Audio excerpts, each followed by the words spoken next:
Assalamualaikum warahmatullahi wabarakatuh. Perkenalkan, nama saya Muhammad Rilo dan teman kelompok saya yaitu Mujiur Rahman.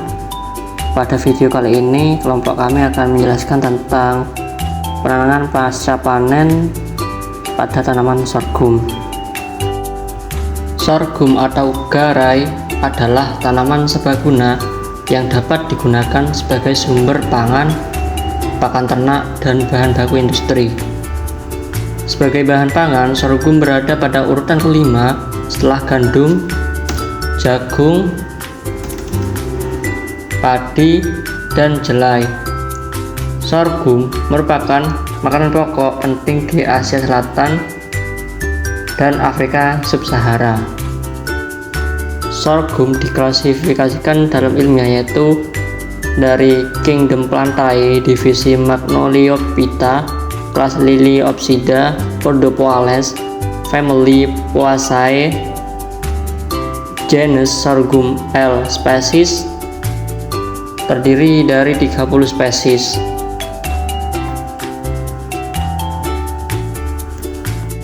Adapun beberapa spesies yaitu sorghum almum, sorghum amplum, sorghum angustum, dan lain sebagainya.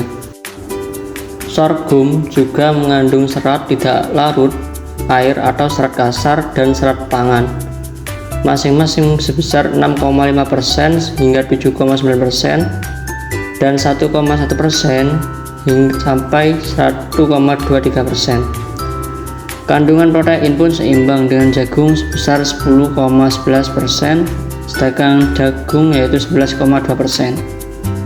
Begitu pula dengan kandungan patinya sebesar 80,42%, sedangkan kandungan pada jagung yaitu 79,95%.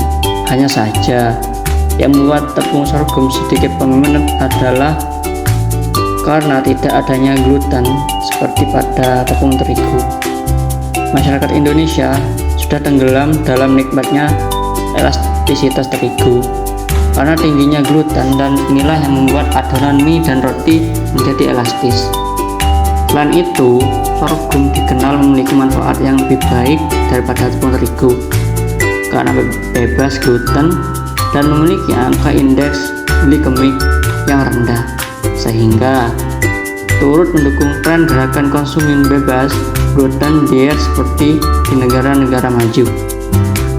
Sorghum termasuk tanaman yang mudah dibudidayakan karena membutuhkan biaya perawatan yang termasuk murah dan bisa ditanam secara tumpang sari dengan padi gogo, kedelai, kacang tanah, atau tembakau, ataupun ditanam dengan penanaman tunggal.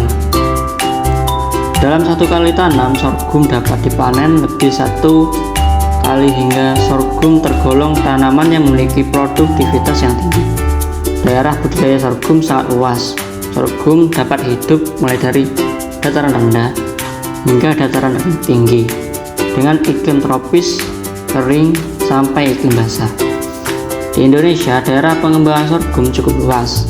Saat ini, daerah penghasil sorghum meliputi Jawa Tengah, Pati, Demak, Wonogiri, Grobogan, Yogyakarta yaitu Gunung Kidul, Kulon Progo, Jawa Timur, Lamongan, Bojonegoro, Tuban, Probolinggo, dan sebagian daerah di Nusa Tenggara Barat dan Nusa Tenggara Timur.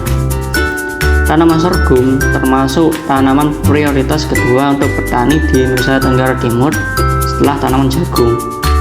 Karena selain sorghum dapat ditanam pada lahan-lahan yang kurang menguntungkan, seperti memiliki curah hujan yang rendah, sistem pengairan yang terbatas, serta kondisi lahan yang tidak terlalu subur, tanaman sorghum juga dapat dimanfaatkan sebagai pakan ternak.